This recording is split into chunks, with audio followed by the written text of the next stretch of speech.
안녕하세요. 털보이사입니다. 오늘은 손목 터널 증후군에 대해서 말씀드려 보겠습니다.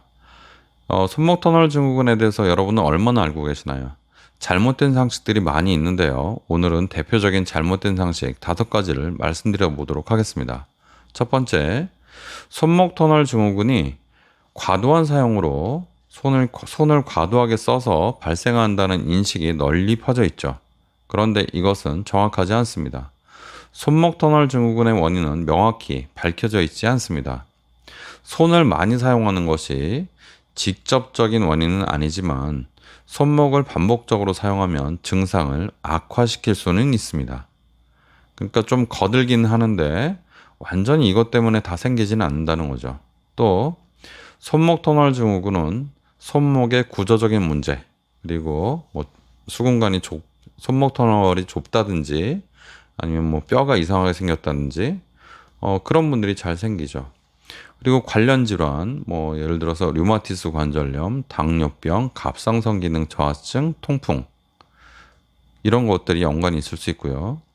또 신경 손상 아니면 외상 같은 요인들이 복합적으로 작용해서 발생할 수 있습니다. 손목을 많이 사용하는 직업이나 활동이 위험 요소로 작용할 수는 있지만 단독 원인이라고 볼 수는 없다. 즉, 큰 원인 중에 일부다. 그렇게 생각하시면 되겠습니다. 두 번째, 손목 터널 증후군의 증상은 일시적으로 휴식을 취하면 완화될 수 있습니다. 손을 많이 써서 생긴 거니까 손을 쉬면 된다. 이렇게 알고 계시는 분들이 많은데 조금 증상이 좋아질 수는 있지만 완치되지 않습니다. 증상이 나타날 때 적절한 치료 없이 그냥 방치하고 쉬면 오히려 병이 진행돼서 손의 기능이 점점 더 저하될 수 있습니다. 심한 경우에는 손의 근육이 위축되어서 손의 힘이 약해지고 일상적인 생활 그리고 작업 수행에 큰 어려움을 겪을 수 있습니다. 증상이 심해지면 손가락의 감각 저하와 마비까지 이어질 수 있죠. 따라서 증상이 나타나면 빨리 진료를 받아서 적절한 치료를 받는 것이 중요합니다. 손을 쓰지 말라는 그런 분들도 있는데요. 언제까지 손을 안 쓸 수야 없지 않겠습니까? 손을 쓰고 살아야죠, 당연히.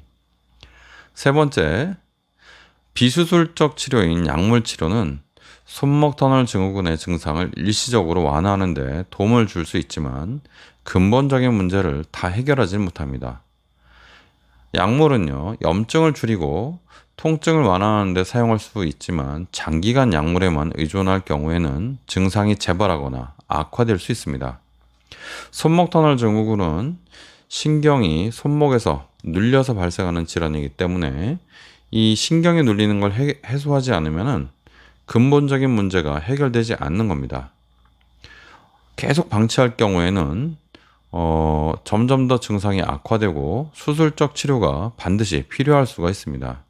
제가 하고 있는 손목 터널 수술 방법은요, 손바닥을 째지 않고 손목을 절개해서 터널식으로 들여다보면서 수술하는 겁니다.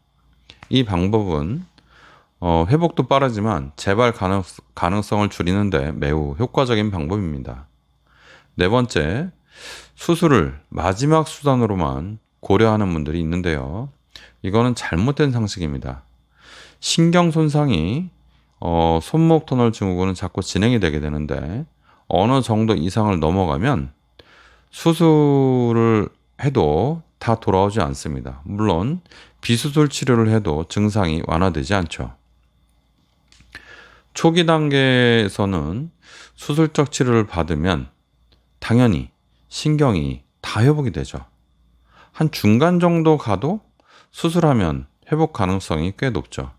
그런데 이제 말기로 가면요. 손목 터널 증후군에서 눌리는 이 신경, 손목에 있는 이 신경은 굉장히 약해서요. 어느 정도를 조금만 넘어가도 회복이 다 되지 않습니다.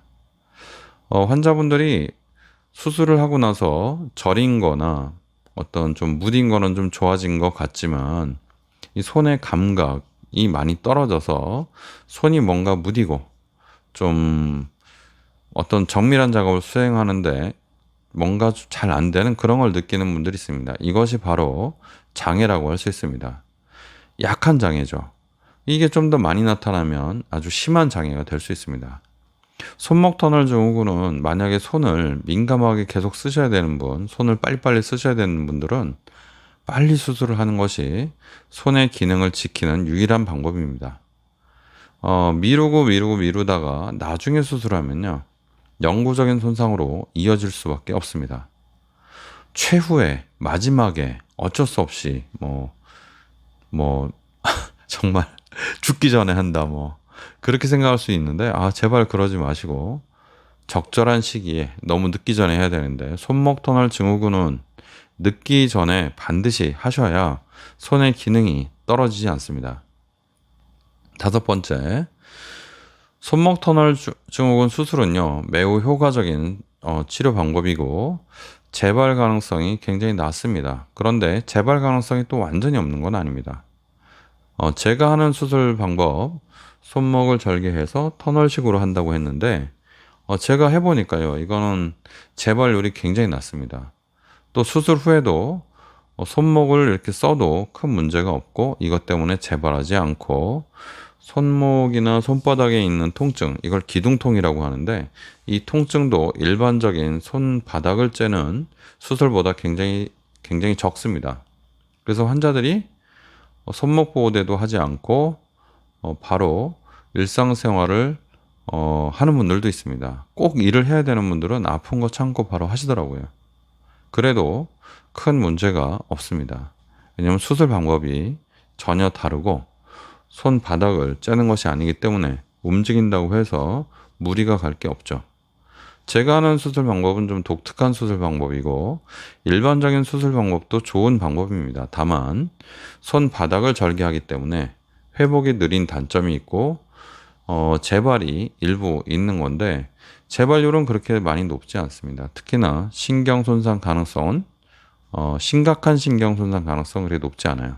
그래서 여러분들이 좋은 수술 방법, 더 좋은 수술 방법을 선택할 수 있겠지만 피치 못할 사정 아니면은 지리적인 문제 때문에 지역에 제가 하는 방법 같은 수술이나 아니면 내시경 수술 같은 방법이 없다고 하면 전통적인 수술을 할 수도 있습니다. 다만 회복이 느리고 통증이 좀 오래 갈 수 있다는 것은 꼭 알고 계셔야 됩니다.